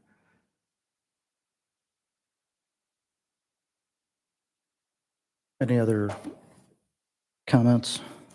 Discussion? Okay. So we have a motion by Don and a second by Laura for V23-03 to allow an existing basketball court to encroach on the 25-foot side setback requirement by 14.4 feet and allow an existing accessory structure to encroach on the 25-foot side setback requirement by 23.5 feet with the following conditions. The location of the basketball court and accessory structure shed shall be shown as on the boundary line survey from Blackmar Land Surveying received on February 2nd, 2023 by the Community Development Department. That is the first condition. The second condition is a foundation survey will be required for all future construction. All those in favor of approving V23-03 say aye. Aye. All those opposed say nay. Nay. You better get hands. Yeah, so Nay. Raise your hand if you said nay. nay. Nay. it fails, yeah. 3-3. 3-3. So I will open the floor for a new motion. I'd like to make a motion to conditionally approve B23-03 to allow the variance for the basketball court, but not allow the variance for the existing accessory structure per the, sorry, I wasn't ready. With the other conditions that were previously stated. It's on Yeah, Page 5 of the- 36. The survey from Blackmar Land Surveying received on February 2nd by the Community Development Department, and also a condition for the foundation survey will be required for all future construction. So to clarify your motion, you want on the site plan, you're looking for just the basketball court to be approved Mhm. and not the accessory structure. Correct. Okay. Can we just, get my voice in? But we need a It's second. not a to site go. plan. We need to get a second Yeah. on his motion. I was to clarify, because you said something that was wrong. Yeah. I was trying to clarify what you just said. Okay. You said per the site plan, there's no site plan for this. There's a boundary line Oh, I said survey. survey, and Hodge said the site plan, which would be Okay. confusing with the site plan for the new construction. So need to, Let me restate okay, sorry. what you're asking for, David. Okay. V 23-03 is to allow an existing basketball structure to encroach on a 25-foot side setback requirement by 14.4 feet. And it is based on the condition that the location of the basketball court shall be as shown on the boundary line survey from Blackmore Land Surveying received on February 2nd, 2023 by Community Development Department. And the second condition is the foundation survey will be required for all future construction. Do we have a second on David's motion? Yeah, I'll second it. We had a motion from David and a second from Don. Discussion? I guess my only question, is this clear in the way we said it, that that the one comes out and the other stays? Okay. Yeah. I see everybody nodding. Good. Okay. Yeah, so on the survey itself, I excluded any reference to the accessory shed. I just would like to make a comment because I can't support that because, again, I'm going back to the 2010 structure that the applicant had no, it wasn't, if we're trying to be punitive, they were not on this property in 2010 to apply for the permit. So I can't support that. I understand the setback and as property owners, I think we need to put ourselves in their position. Would we have thought before we bought our properties to have, to go to the city and make sure that every structure is compliant? I understand that the answer is yes, that's what you believe, but I think that's a big ask. I would, My I don't thought think is, they would do that. my thought on a property that's similar to this flag lot, when you're purchasing it, you'd go through the process of probably getting a survey to see if there's anything encroaching in any of the setbacks. Not If it was on a m- 9-acre property, I'm just saying that it's an Well, expense. lenders that don't is- require surveys anymore when you purchase a house, so. And I And don't it think being anybody 9 point would- something acres, it cost a lot of money to get it surveyed, so. And it's common, so this is kind of morphing into a large parcel discussion. At least it is for me, because surveys that detail those on smaller parcels are, gettable, but a 9-acre survey is a lot. That's for that reason. And I look at it the same way. I just don't see the hardship of it being there. I think it could be moved out of the setback. Both of them could be moved out of the setback and be perfectly fine. That's the problem I'm seeing. I get the topography on the rest of the property. But in that location, I don't see it. And they didn't get the permitting. They didn't go through the process of asking for a variance to put them in these locations, the prior owner nor this owner. And had that happen, I don't know what the result would have been, but I don't see on here that there's a hardship for these specific locations in the setback. Well, I'm looking at this picture, and I know trees are very important to Milton. If you moved it out, if you were to move it out, that tree would have to go. And it's a specimen tree. We just heard this last month. To move it, that tree's gonna have to go. And I agree with Laura. I think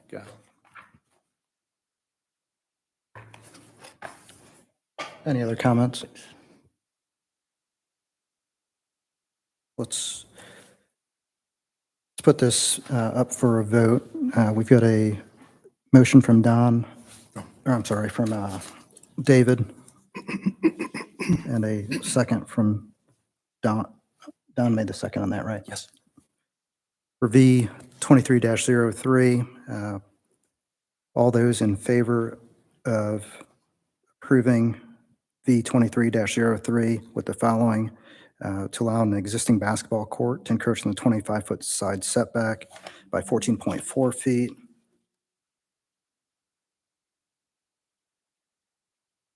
Sorry about that. Thought I had it. Back it.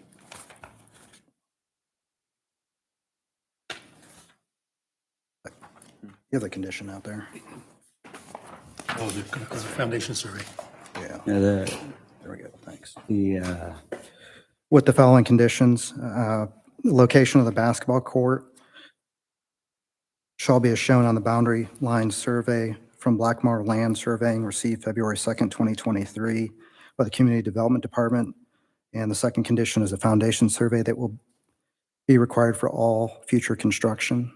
All those in favor, say aye. aye. All those opposed, say nay. Nay. We 3 and 3. Can you get the show of hands for us? 4 and 2. Okay, so it's down either way. Nay right here. The nays. Nays, Nay. Okay, thank you. yes. The motion is denied 4-2.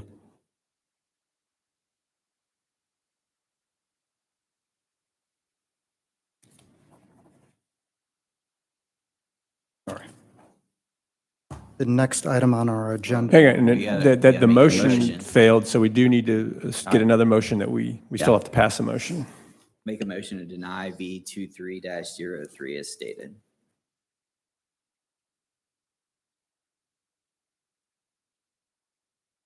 I'll second that. So we've got a motion from Adam and a second from Hodge to deny B 23-03 as stated. Discussion?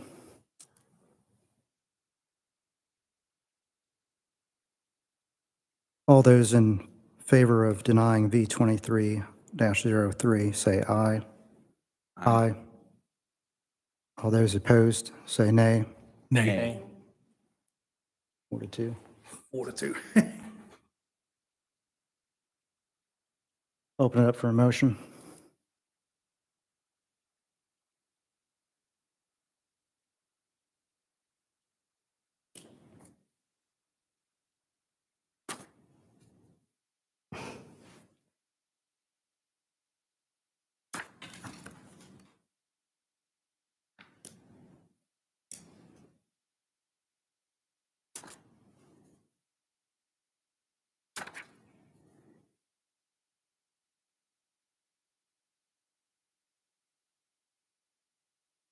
Can we have discussion without a motion?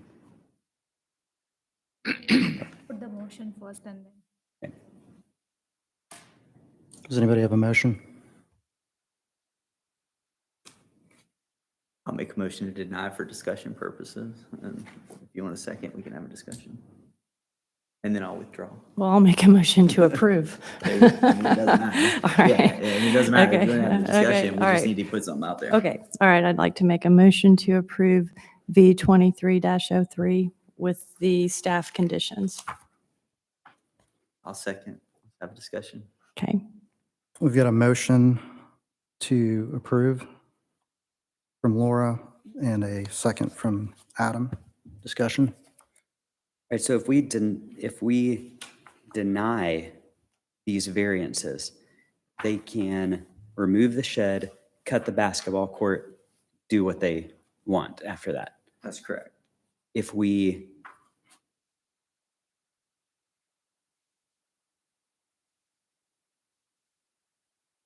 okay, If we approve one or the other, they'll have to do the same thing. If we approve all of them, then they can go ahead and do it without removing anything. so if it were me and I had a small shed and I wanted to build a large guest house, I would get rid of the shed to build the large guest house. Wouldn't be, if that was the condition and it was my property, I would remove the shed.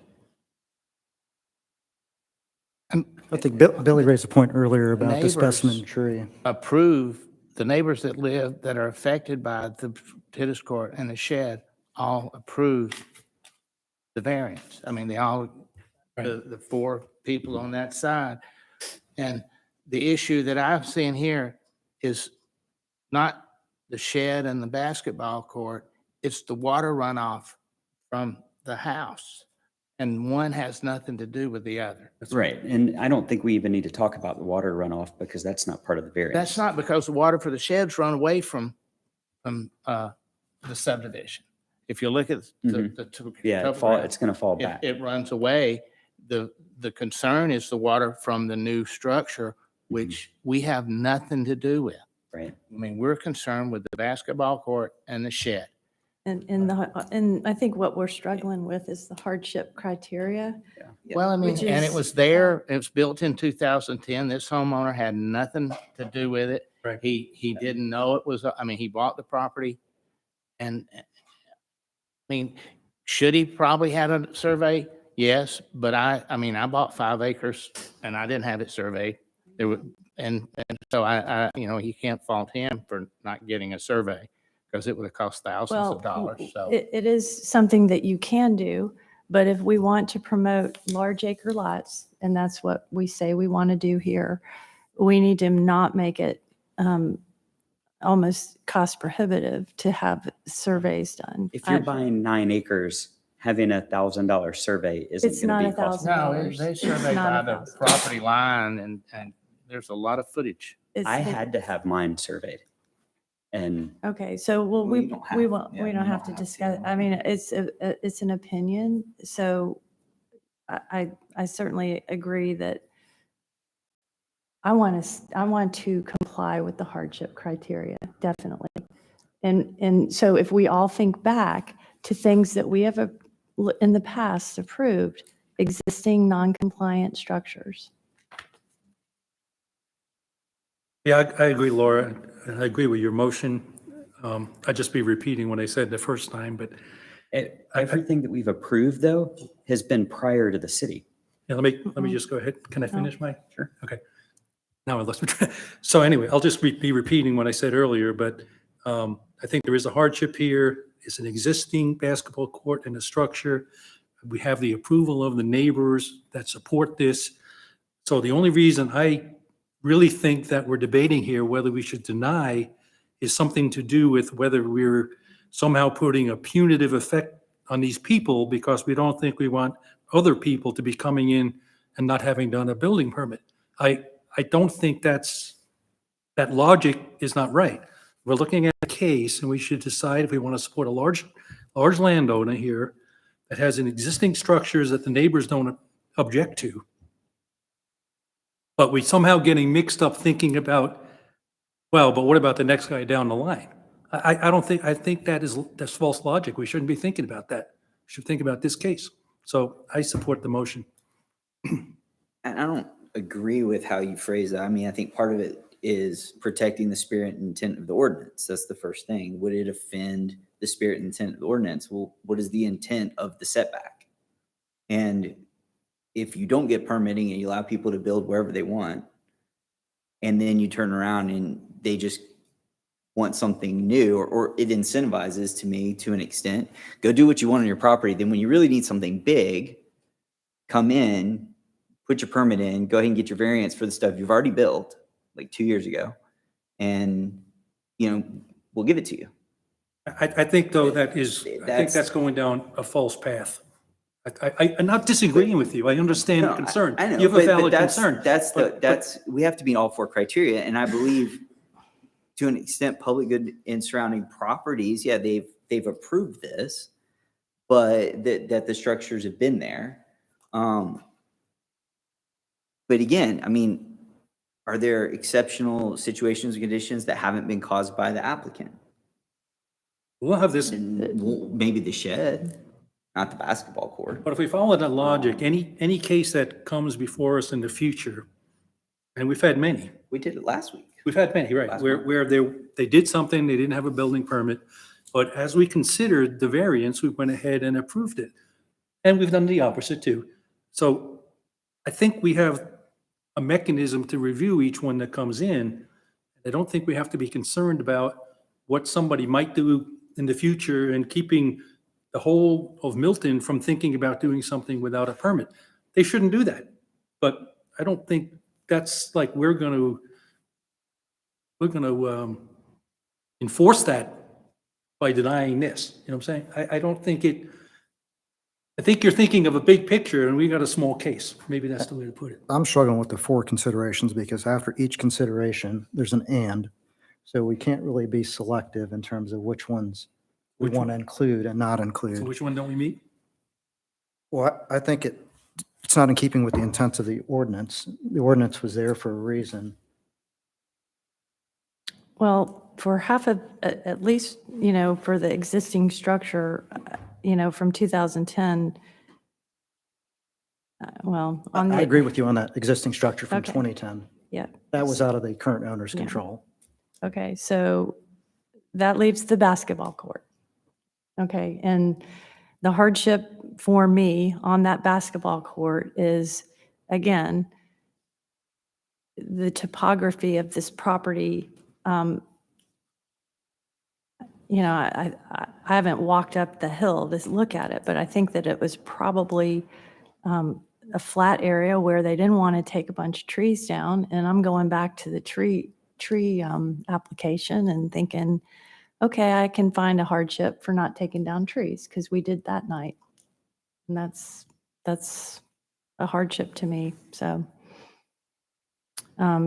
as the picture shows, it's, and I think that that was in the description from staff that they tried to not take down trees. Why it wasn't permitted, we didn't get an answer on that. I'm not going to be able to, justify that. But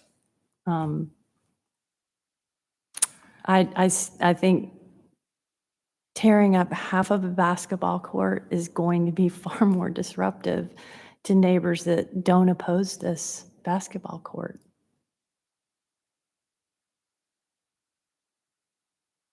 So let's take a vote on your motion, Laura, and it was to approve B23-03. And we had a second by Adam on that. Laura, correct me if I'm wrong.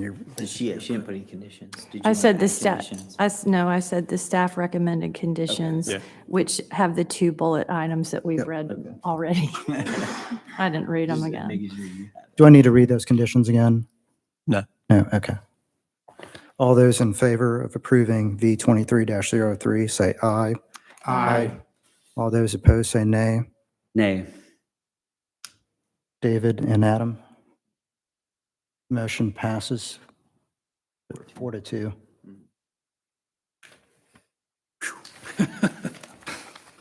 Thank you. The next item on our agenda, please continue to work with staff. The next item on our agenda is V23-04-16055, Hopewell Road. Michael, will you please present?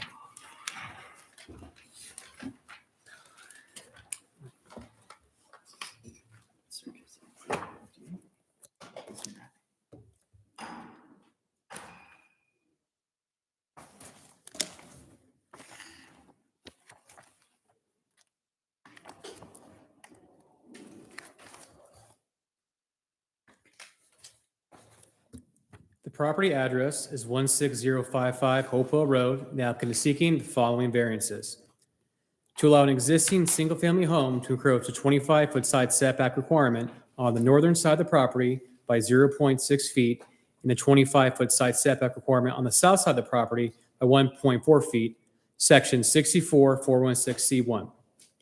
And finally, to allow an existing guest house to encroach a 25-foot side setback by 4.7 feet, per section 641598B4. The site is a 1.8 acre parcel located on the west side of Hopewell Road. The property is zone AG1 and is located in the rural Milton overlay district. Applicable setbacks for the lot are 60-foot front, 50-foot rear, and 25-foot side. The site plan shown in Exhibit A details the lot as rectangular in shape and has a depth of 437 feet and a width of 175 feet. In October 2022, the applicant submitted a pool permit which revealed the non-compliant guest house and primary single-family home to staff. The applicant has provided the proposed pool and pool decking location on the site plan. The site plan details the guest house is encroaching the southern property line requirement by 4.7 feet, as shown here. And the primary single-family home is encroaching the northern side setback by 0.6 feet and the southern side setback by 1.4 feet, as shown here. Site Ace Engineering coordinated with Douglas Consulting LLC on creating the site plan, and the survey is shown in Exhibit B from Douglas Consulting LLC, which was used to confirm the guest house and primary single-family home setback encroachment amounts. The original primary single-family home was built in 1988, and the applicant believes the guest house was built during the same time period. The Fulton County aerial map traps all the way back to the year 2000 and shows the guest house and the existing house predated Milton cityhood. The applicant demoed the original single-family home in 2017 and built their new primary single-family home in 2018. The applicant made a decision to keep the existing guest house on site. Here's a zoomed-in version that shows the encroachment. And I scaled this, and the applicant can expand on it, but I came to 72 feet is the total encroachment, and the whole area is 1,200 square feet.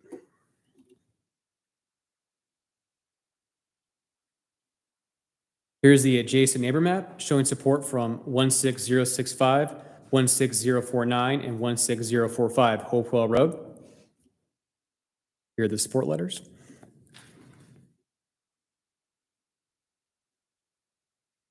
Here's a view to the west, was essentially their backyard.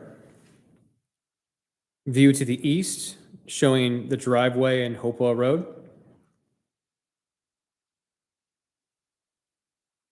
View to the north. And view to the south, which faces the guest house side. This is a view thanks to Google Street View from May 2022. And here's the house and the guest house in the back. View from the driveway. And a view from the rear of the property facing towards Hopewell Road. Side view of the guest house. And lastly, a front view of the guest house.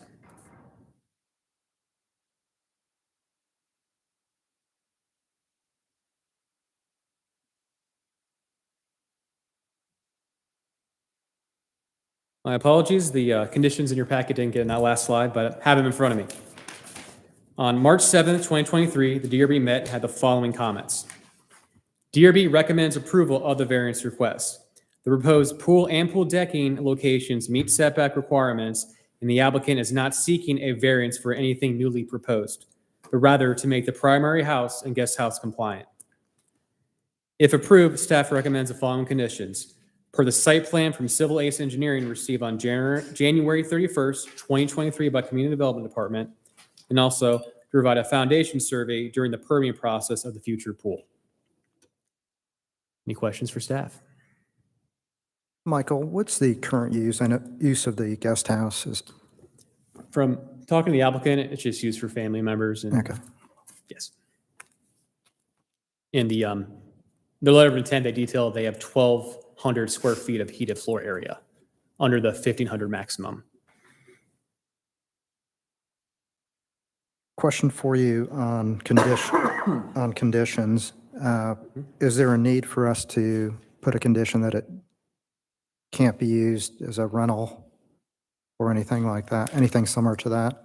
Well, it is code, so I don't think it Okay. would be really needed. Right? But I mean, Paul, do you have a problem with that condition? That's, I'm not saying it's a I'd be- condition we would use, but I mean, But what if the code changes in yeah, I mean, future? They will be I don't, stuck that, with that this. one, I see the uses change to some extent. If that's something you are particularly concerned about, I'd be okay if you wanted to attach that condition. But I mean, if does the ordinance prohibit rental? I don't know exactly what role rental or at all. We Should I just don't. be clear about. We prohibit short-term rentals. I say if you're talking about just short-term rental But- as but defined we- in the code, or but we don't enforce it. you get into. Okay, thanks. Any additional questions for Michael? Yeah, Michael, you had a diagram there where you showed the encroachment of the guest house. It's got it up here. Yeah, we didn't talk about the encroachment of the main house. That's the other part of the variance, right? Right, yeah. It's really minor. It's like a 1 foot. Yeah, and we debated doing it administratively. Okay. We just packaged it all together. That's just What is the administrative threshold? 10%. So this is under the, Well, so there's two avenues. The one where Bob can just strike a pen and just do 1 foot. And then there's the other one where we send letters out to boarding property owners. But the one on the south is 23.65. So it exceeds the okay. threshold. We would have to send letters. We'd have to send letters out because it's over 1 foot. So it is 4.7 feet over, it's not 4.7 square feet or something. I think he's at 72 square 72. Yeah, the square 72 footage of the square, encroachment right here. Got it, thank you. 4 foot into the setback, yeah. Okay. Well, 5 foot approximately. Mhm. But then the other side of the house is the one we're talking about. Yeah, where that's what which is- the administrative. It's half a foot. Right. This one's like 1.35. So to clarify, if a foundation survey was required at that time, we probably would have caught that ahead of time. Correct? And that's one of the reasons we are putting it into conditions, foundation surveys. Yes. Good point. So, sorry, because I wasn't here. When did we start foundation surveys? We made it a condition probably starting in last July. And Okay, it's essentially a text amendment we are in the process but haven't moved forward with yet. But we haven't determined the distance essentially and all the background behind it. But Shu and myself are reviewing permits. Anything within 3 feet, we're asking for a foundation survey. A setback, a buffer. okay, thank you. I think you should do more administrative approvals. Noted. I mean, right. What about the septic system? And the, Yeah. where, I mean, obviously, or I say obviously, Right. do we know where it is? I know from talking to the applicant, the Relation to where primary is right pool's here. Gonna be? If you see the hand between the guest house and the proposed pool, this is where the primary is. And I'll let him expand the secondary location where that is. We If got that's a plenty of question room for in the him, back but to I assume do it's just it, farther so, back here. yeah, okay. I see the pool deck goes over the setback. Is that gonna be, we're not approving that, right? Well, pool decking can be 10 feet from the side property Okay. line. Yeah.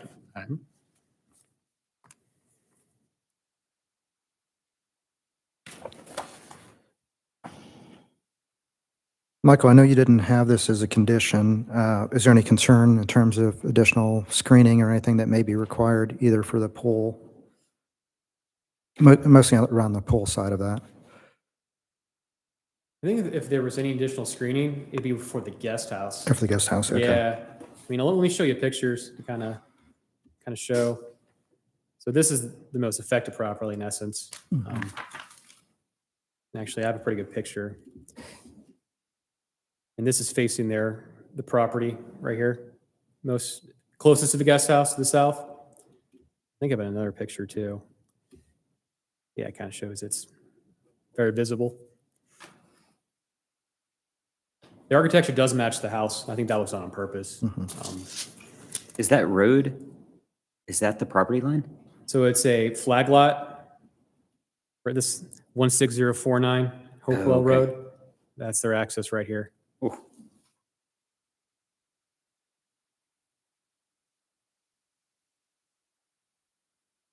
Any other questions for staff? I have a question.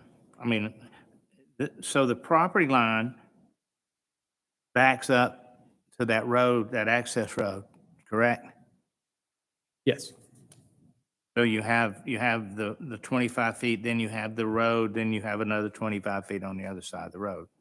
Yeah, it's just a driveway essentially. We're, Well, yes. driveway, Yeah. Okay. All right.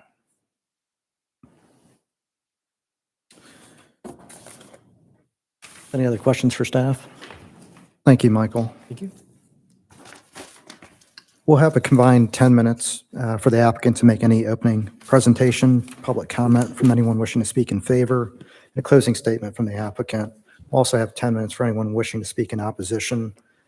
Sir, since you're already up here, you mind stating your name and address for the record, and then telling us about your request and how that applies to the four considerations that we have.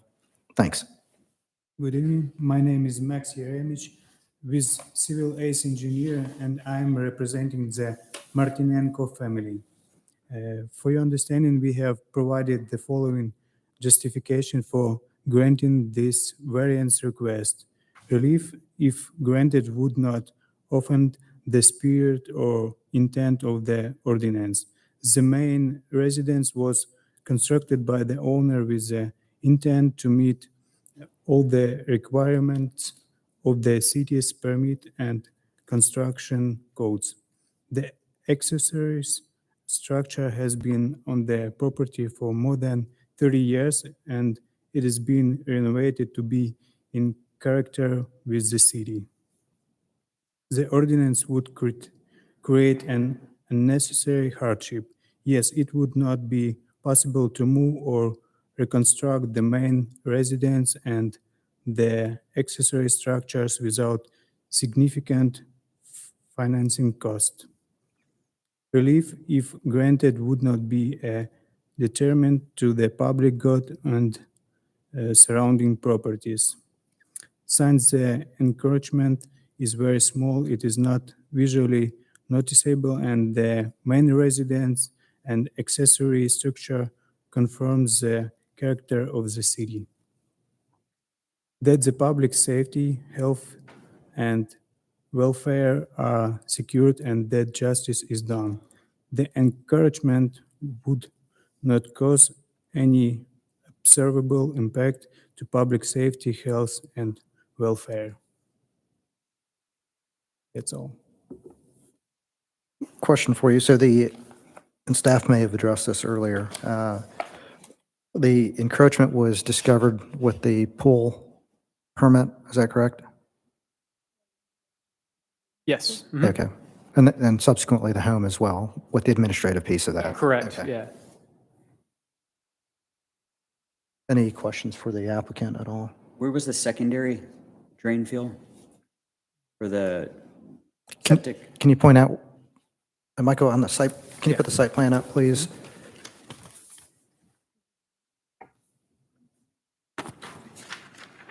Can you point out, once he puts the site plan up, the location of the primary and secondary septic fields?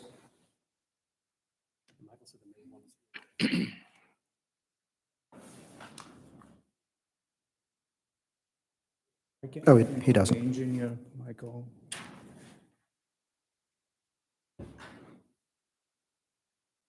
Any additional questions for the applicant? If you want to hang out for 1 second, do we have anyone else wishing to speak in favor? No. Opposition? No. No? Okay. If you'd like to make any closing remarks and tell us, let us know if there's anything else you want to state. Sorry, it's been a long day. Only 2 cases. If there's anything else you want to let us know about, certainly you're welcome to. No, that's all. Okay. Any- sure. Can I just clarify something? So was the house and the guest house built at the same time? The guest house was built in, they believe, 1988 when the original house was built. And then they demoed the original house in 2017 and built this new house in 2018. But they kept the guest house from 1988 Correct. and, okay. and the new house was very close to having an administrative variance Yes. because of the margin. Okay, Right. all right. Why wasn't this brought up at the time that the new house was built? That's a great question. Yeah. Got We it. were not, we both were not there. Neither was I. Yeah. Any questions for staff? Thank you, sir. If you'd like, you can have a seat. I'll close the public portion of V23-04. I'd like to make a motion to approve V23-04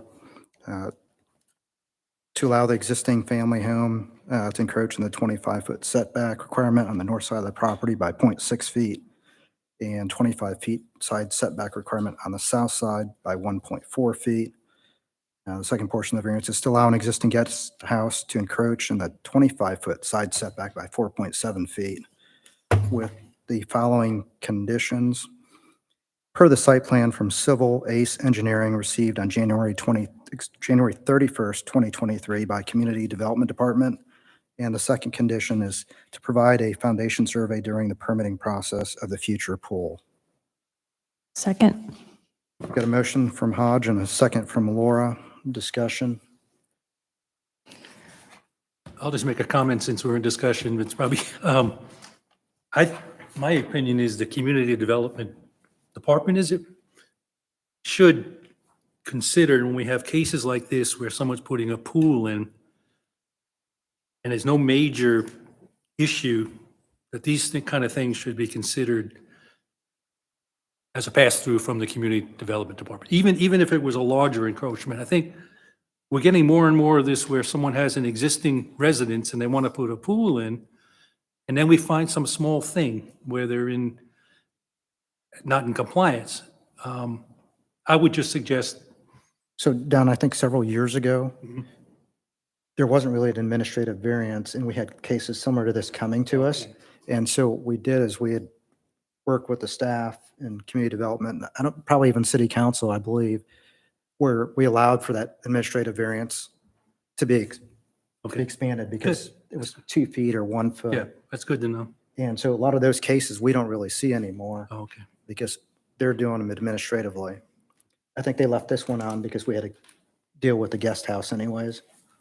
I would just suggest to be more liberal interpretation on their part. How much? Just a comment. Yeah. 25%, we are doing 10% administrative. 25%. I think we're causing a lot of churning, everybody, when someone wants to build a pool or something new, which is in compliance, and then it is an 1988 house has some minor issue. I just think there should be more leeway for the administrative variance, but I'm getting off. I don't want to hold everybody up. But if Bob's listening. I think this application truly meets all 4 criteria. That the guest house was built in 1988. It's been maintained by the current owners. I don't think by approving this variance, I don't think we are creating an unnecessary hardship to the community or public good. And if anything, if we would require for that structure to be removed, it would be a hardship to the owner. I think the owners try to maintain it. It's a large lot. And I have no issues with approving the variance request. Yeah, I mean, I'd agree with you. I think, it's a 72 square foot of the building and it's a minimal impact to the side setback. Which again, all the neighbors seem to be approved and wouldn't be a detriment to the public good. I feel like it fits within the spirit and intent of the ordinance based on the fact that this was prior to in the effectiveness of the ordinance itself. And I think it meets the 4th criteria as well. One other thing that I'll add is that the requirement for the foundation survey, I think further ensures that it's happened twice on the property. When this pool is built, that we'll know exactly where it's located. So 5-10 years down the road, there won't be an issue necessarily with the pool in its location. Any other discussion points? So we've got a motion by Hodge, and who had the second on that? Yeah. Laura had the second. Thank you. Right. On V23-04, with the following conditions, per the site plan from Civil Ace Engineering received on January 31st, 2023 by Community Development Department, and to provide a foundation survey during the permitting process of the future pool. All those in favor, say aye. Aye. All those opposed, say nay. Motion passes unanimously. Thank you.